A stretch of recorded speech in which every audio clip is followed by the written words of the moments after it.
So here's the outline that I have for you for today. I'm going to talk about prebiotics and probiotics, and you've probably seen this. It's in tons of magazine covers, the microbiome. I guess that's why you showed up. And it's in a whole lot of books as well. One at the top left, I'm totally going to pitch. My collaborators, Justin and Erica Sonnenberg, have written a fabulous book called The Good Gut. They ferment everything at home. They make sauerkraut, kimchi, kombucha, sourdough bread, and they have some recipes in this as well. So I don't get any royalties from it. The end vision here, we're not there yet.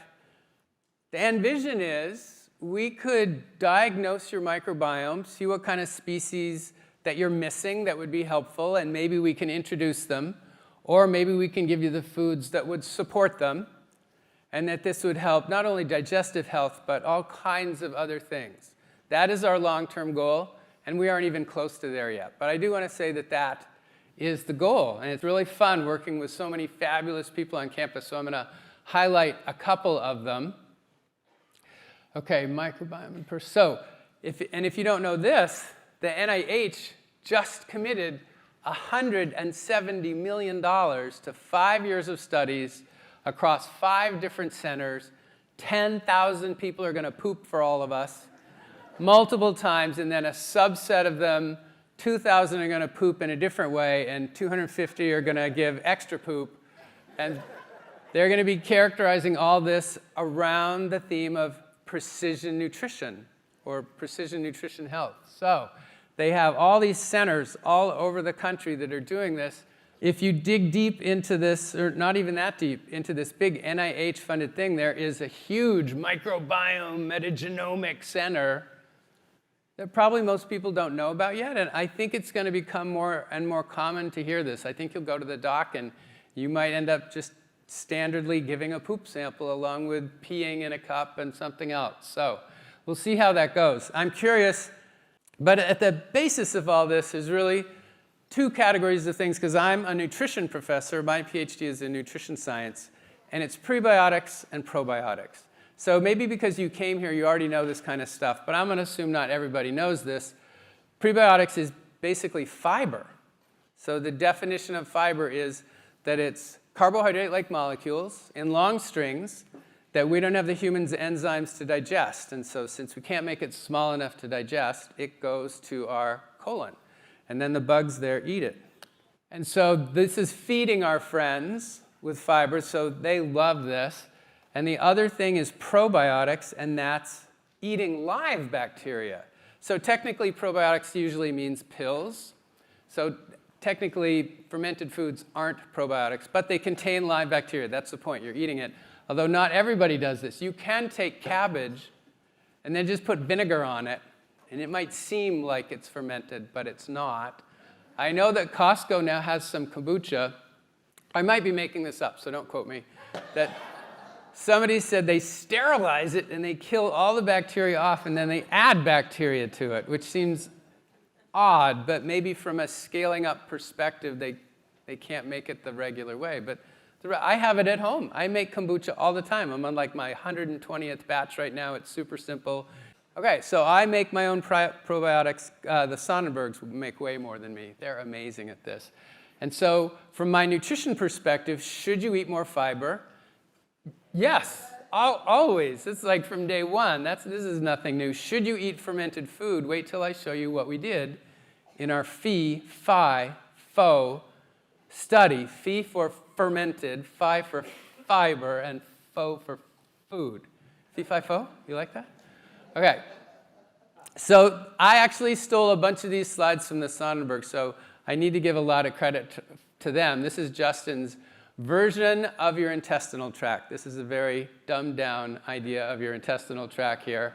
So up top in the beginning, it's much smaller, and at the end, it's this big colon. And the idea here is that as humans, we have about 20 different enzymes to digest carbohydrates. If you go to the colon, collectively, the bacteria living there have 1,000 different enzymes to digest and break down the fiber-like molecules that show up there. And so the idea being that if we eat the standard American diet, SAD stands for SAD, if you have the standard American diet, which is very high in sugar and refined grain. We are all capable of digesting that. And look at those poor bacteria in the colon just languishing lethargically. They're like, please send me some food. I'm starving down here, because we've broken it all down and absorbed it. But the option is to eat vegetables and legumes and whole intact grains and things like that. And they come with fibers that we can't digest, and so those go down. And look how happy those bacteria are in the colon up at the top there. And while they're digesting that, they are making small molecules. There's a fabulous colleague on campus named Michael Fischbach who got a $7 million grant to study the small molecules that they generate. And I've seen his graphic of 100 different small molecules that get generated by the microbiome that we absorb into our circulatory system.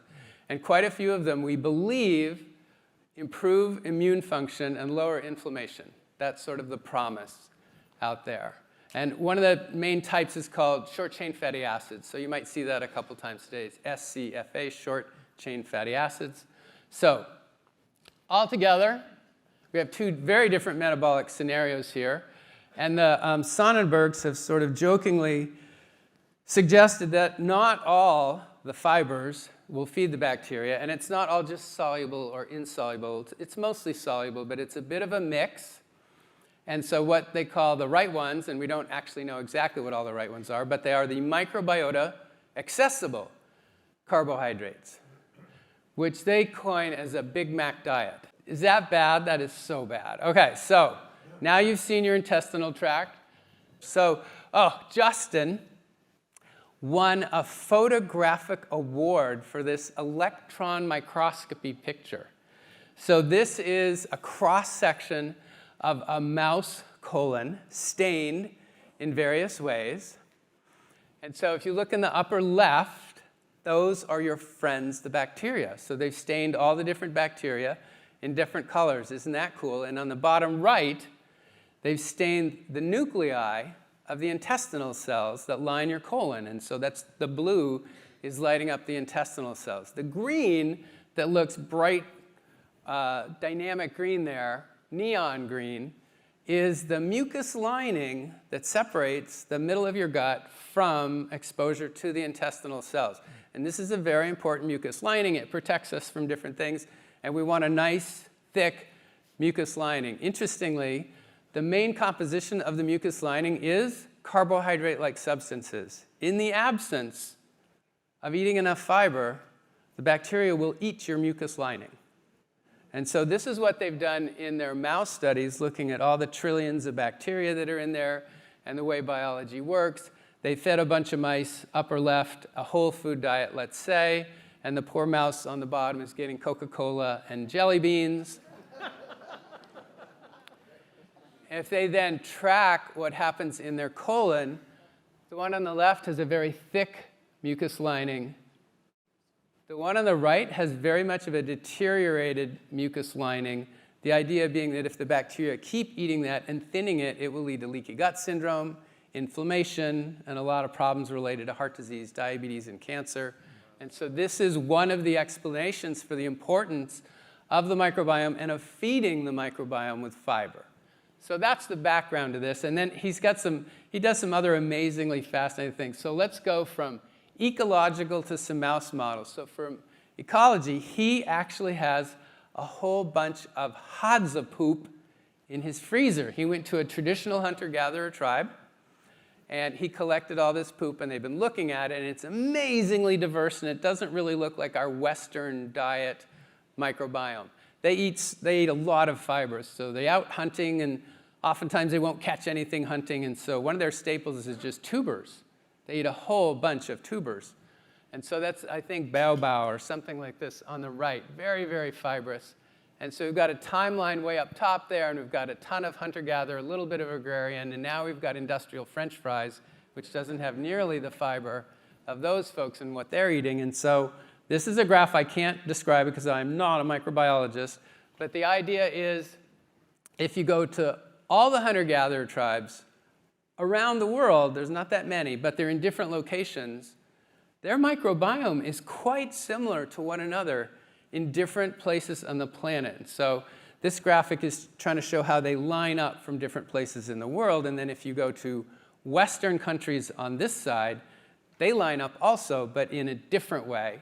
And so if you look here are 3 different species that they're quite likely to find in a hunter-gatherer tribe, but really exclusively not in Western diets. And there's one in Western diet that's not in the hunter-gatherer tribe. So this is kind of bizarre that there's such commonality around the world for a hunter-gatherer lifestyle and a Western, but they're so different in some specific ways. And the way they liken it to make it more simplistic is this lush rainforest on the left and clear-cut forest on the right is what our intestinal tract looks like. Pretty sad.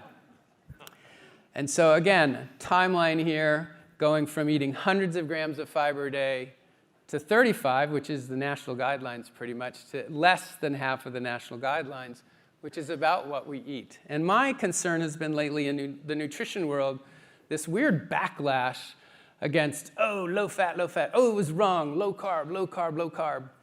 And so I got a lot of people doing the low carb thing and eating more meat and eating less fiber. And so I think that's even more of a problem than we've already got.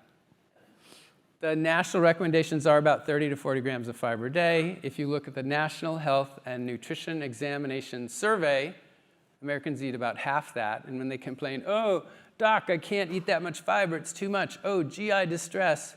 We kind of want to say, go look at the Hadza. They eat like 100 grams a day. So you can, physiologically you can. You just probably have to assimilate and adapt, and don't do it all at once. Take some time. So here's something you can't do with humans. So I'm a human interventionist. I don't deal with mice. Justin deals with mice. This is super clever. So he took 4 generations of mice, and he tried a fiber experiment with them, where one group across the 4 generations kept getting a high-fiber, mixed-fiber diet. And the other one would have fiber removed from the diet, and then after a while, added back, as if to say, okay, I came with this fabulous microbiome, I went on the standard American diet, and I lost my microbial diversity. Can I add fiber later and get it back? Would that help if I go back? So here's my 4 generations of mice. So here is pictorially the depth of the color. Over here is how abundant it is, but these are all the different species that they're finding in the mice, if that makes sense. And then they take this first generation, so the next 2 bars are a low fiber diet where you see many fewer species. And then if you can see, I don't really have a good pointer. Maybe I can point real quick, because this is probably too small. See how it says low there and high there. So keep that in mind. So at the end, they give them more fiber. And can you see a few more species come back at that bottom one? OK, now let's go to the next generation. Ooh, even less diversity, but the fiber brings it back. Oh, even less diversity, but the fiber brings it back, but not very much. And then here's the 4th generation. And that's compared to the mice who got fiber the whole time and never lost any diversity. So you can't do this in humans, right? If I was trying to publish this, I'd have to have my great-great-great-granddaughter publish this finding for me. But he does this in mice. And the concern is that, are we depleting the microbiome irreversibly? So a lot of the grants we've been writing lately are sort of titled, here's our grant to recover or restore microbial diversity. Like, we had it, and we're losing it. And so there's some urgency here. We don't want to lose it forever.